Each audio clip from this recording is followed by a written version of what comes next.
بھی نہیں پڑ رہا. ہمارے علاقے میں تو کوئی فرق پڑ ہی نہیں رہا. جو جہاں پہ نقصان ہوتا ہے وہاں پہ تو یہ لوگ موجود ہی نہیں ہوتے. نہ انتظامیہ موجود ہے، نہ تھانے ایئرپورٹ کے لوگ موجود ہیں، نہ ڈی ایس پی صاحب موجود ہیں. کوئی انسان کسی نے پرواہ تک نہیں کی.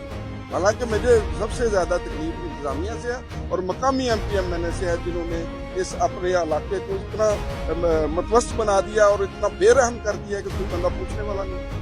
ناظرین، ان کی بات بالکل صحیح ہے. یہ جو ہے نا سیالکوٹ کے سرسما شخصیت ہیں، وہ سمجھیے ان کا دل رو رہا ہے.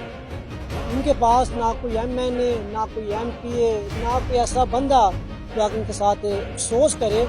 اور میری جو ہے نا اسپیشلی حکومت سے اپیل ہے کہ آپ جو ہے ڈیمپر مافیا کے خلاف بھی ایکشن لیں، ان کو لگام ڈالیں تاکہ بہت سارے ایسے جا کے پھنس سکیں. ایسے بھائی آپ کیا کہیں گے افغانستان